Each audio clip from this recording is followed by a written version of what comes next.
Kata siapa semua pterygium itu sama? Yang satu bening dan tipis, yang satu tebal dan merah menyala. Beda derajat, beda prognosis.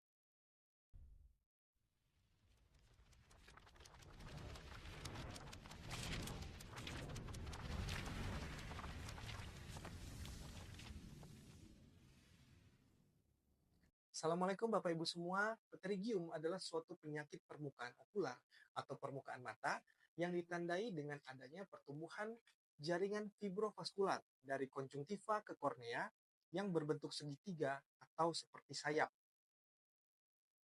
Makanya dia namanya pterygium yang berasal dari bahasa Yunani yaitu pterygos yang berarti sayap tadi.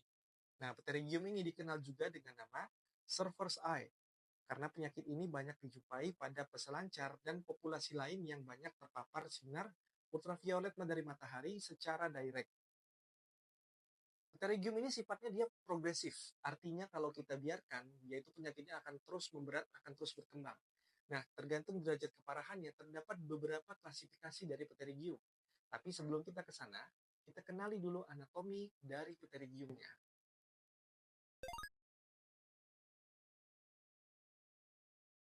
Jaringan pterygium itu terbagi menjadi 3 bagian utama, apex, kepala atau handnya, neck atau lehernya, dan body, base atau badan dari pterygiumnya.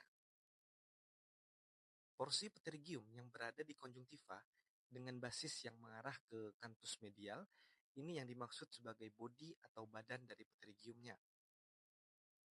Bagian pterygium yang menginvasi di bagian puncak ini yang kita maksud dengan apex atau head atau kepala dari pterygiumnya.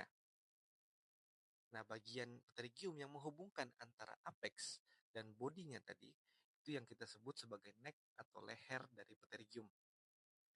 Terkadang dapat dijumpai ada semacam haze cornea yang superficial di depan dari apex pterygium. Ini yang kita sebut sebagai cap atau halo.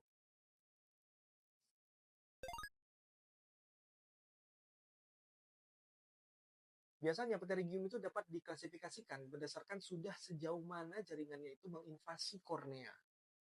Untuk grade 1, itu biasanya ketika apex atau kepala dari pterygiumnya itu sudah mencapai limbus. Untuk grade 2, itu biasanya ketika apex pterygiumnya itu sudah melewati limbus sekitar sepanjang 2 mm ke arah sentral korneanya. Grade ketiga, itu ketika apex pterygiumnya sudah mencapai margin dari pupil.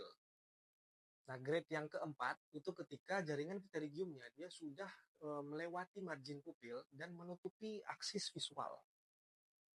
Nah, klasifikasi berdasarkan ekstensi jaringan pterygiumnya ini ada beberapa variasi juga. Contohnya,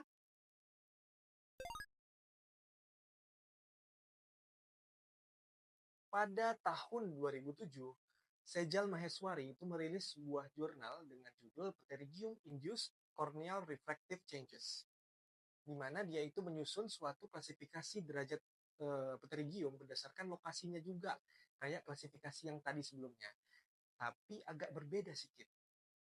Nah, sebelumnya coba kita bayangkan ada suatu garis imajiner di tengah-tengah antara limbus dan margin pupil. Nah, ada garis tengah di situ.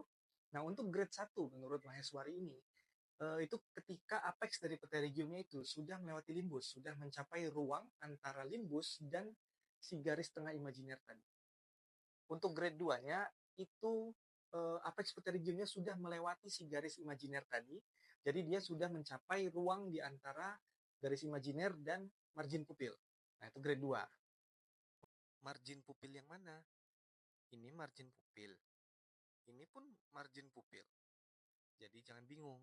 Kalau kasus pterygiumnya dia yang nasal, ya margin pupil yang nasal yang kita jadikan landmark. Sedangkan kalau pterygiumnya di temporal, maka margin pupil yang temporal yang kita jadikan batas. Untuk grade 3-nya, itu ketika jaringan pterygiumnya sudah melewati margin dari pupil. Margin yang mana? Prinsipnya berlaku seperti yang grade 2 tadi. Nah, ini klasifikasinya mirip-mirip nih dengan klasifikasi yang pertama tadi. Jangan bingung.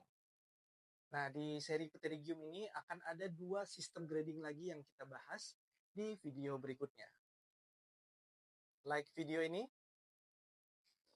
subscribe ke channel Dr. Gilang Syawali Mata, dan klik icon bell untuk notifikasi video-video berikutnya. Semoga berkah. Assalamualaikum warahmatullahi wabarakatuh.